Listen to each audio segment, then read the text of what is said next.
Remember to subscribe to Unbox Therapy for your chance to win this custom iPhone 11 Pro valued at $5,000.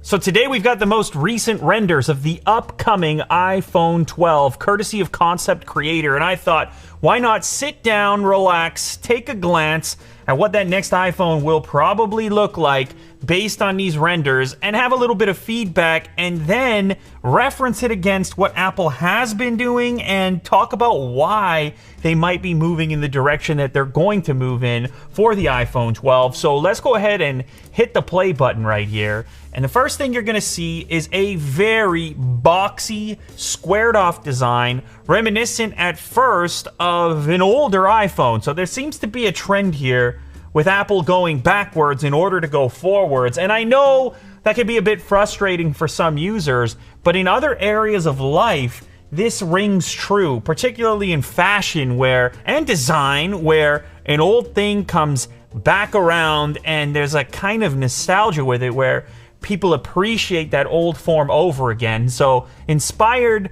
by the iPhone 5, some people say, but then I started looking around the office and realized that this boxy design actually dates back to the iPhone 4. And even though it's going backwards to go forwards, the first iPhone was actually curved, not boxy. Not until the iPhone 4 did we start to see this kind of design, and of course that carried through into the 5. Now, when examining this particular render, you're going to see not only a design reminiscent of an older iPhone, but you're going to see a more modern camera design to go with that boxy exterior. And the camera design is going to be reminiscent of a more recent iPhone. That is, of course, the iPhone 11 Pro, 11 Pro Max, or, well, even just the iPhone 11 for that matter. This model will stretch the display in a way that a lot of people had hoped for with the iPhone SE. So it takes a small form factor, but brings a larger 5.4-inch display with a Face ID style cutout and slimmer bezels in each direction. The camera layout on the back is a dual camera setup similar to the current iPhone 11.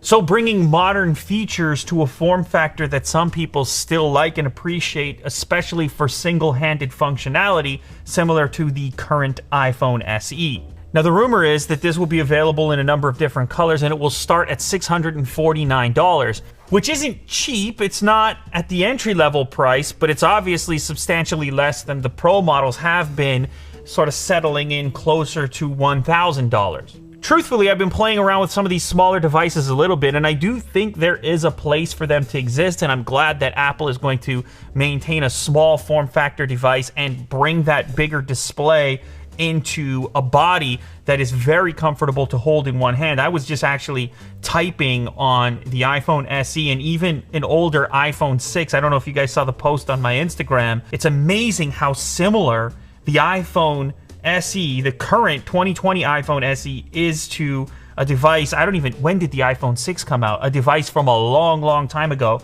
You put them side by side and you realize the body is almost identical. Now, I realize I've taken a variety of different approaches to the analysis of Apple, their design language, and how to feel about it. And I've even called it unimaginative. And certainly that's one way to look at it when you see it on a table and you realize how uniform the design has been and for the amount of time that it's been like that. But of course, there is the alternate angle, as there always will be, in which you might see this uniformity as an advantage. The ability to take a form and have it persist over long periods of time, it's a difficult task, and yet still people look upon older generation iPhones and for whatever reason have nice feelings around them, and that's not an easy task. Are they all brainwashed? Well, possibly. Every single tech brand has its fans. But there is something to be said about sticking to a particular approach because it allows you over time to create refinements that wouldn't be possible if you were completely changing things with every single iteration. Now, the reason I've got all these devices on the table is because upon seeing concept creators' rendition of the upcoming iPhone 12, I started to think, what is this phone really inspired by, and is it truly the throwback that it seems like compared to the rest of the iPhone design language, Apple's design language in general? That's why I've also got an iPad on the table. So in front of me, I have an iPad Pro, I have an iPhone 4, I have an iPhone 6, the 2020 iPhone SE, and an iPhone 11 Pro. A kind of bizarre combination of devices. Now, the reason being is because I just want to illustrate how similar iPhones have been for a long period of time. We're not talking about just a single generation. We're talking about dating back almost to the original iPhone.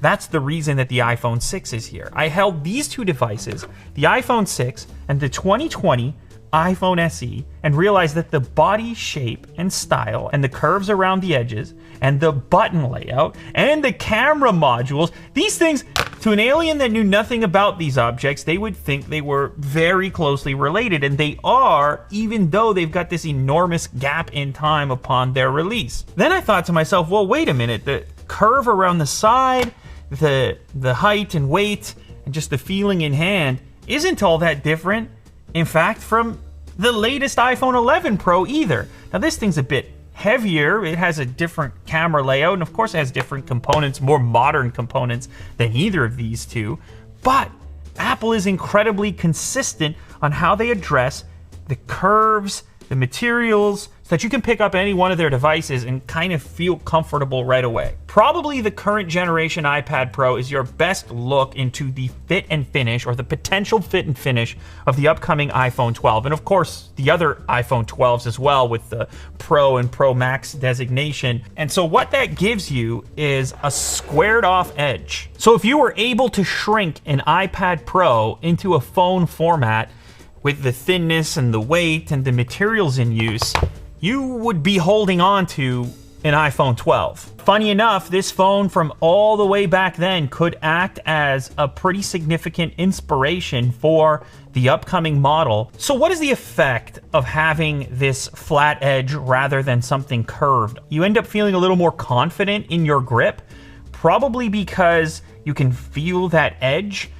But there is a slight expense here where some could argue that the grip is slightly less comfortable because you are constantly aware of the fact that it's not matching the curvature of your hand. Instead, that edge stands out, it pops out. From a design perspective, however, there is something pleasingly minimalist about these corner curvatures and the flat edge, which seems like the simplest approach to making anything rectangular in industrial design. So with the upcoming iPhone 12, you may be giving up some comfort in your hold and in your grip in exchange for a more minimalist industrial design and slightly more confidence in your grip. How this will map out to larger devices will be very interesting, particularly in the Max models of the upcoming iPhone 12. But I actually think the iPhone 12 standard with the $649 entry price and that big screen, small form factor combination could end up being the most popular upcoming iPhone. And when I'm saying big screen, small form factor, imagine an iPhone 11 screen to body ratio, or even a little bit greater, inside of a form factor like the current generation iPhone SE or any iPhone leading up to it that shared that 4.7-inch display form factor. That includes the iPhone 6, 6S, 7, 8, the whole bunch. See, the main drawback with the current generation iPhone SE isn't the form factor as a whole. I think a lot of people could get used to it and actually see it as an improvement, particularly people on the go that are doing a lot of single-handed input. The drawback with this particular design in 2020 is the fact that your screen to body ratio is just terrible. You have this tiny little display, an enormous forehead and chin. As you're well aware, you've been following the iPhone SE stuff. But if you take this form factor and you stretch a display from corner to corner, now you're not giving up nearly as much multimedia enjoyment, and instead maybe you find a nice middle ground between single-handed functionality and multimedia consumption where you spin this thing around and you still have a decent sized display. So to make it clear, we're talking about a form factor almost identical to this in your hand, but instead of a 4.7 inch screen, you'd have a 5.4 inch screen. So there you have it, a glimpse into the upcoming iPhone 12 courtesy of Concept Creator. Now these concepts are based on rumors that have come from a number of different sources. It's starting to look fairly concrete that the upcoming iPhone will take most of its inspiration from those previous generation iPhones, the iPhone 5 and 4, and of course that first generation SE. Let me know down in the comments, do you think this is a good move? Do you appreciate that design language? Is that your favorite Apple design language? Or will you miss the comfortable curved sides on your iPhone that you've now had since the iPhone 6? And to non-iPhone users, has Apple finally done enough? Is this encouraging? When you look at the Concept Creator designs, if the upcoming iPhone 12 looks exactly like that, then are you going to switch over at $649? Are you considering?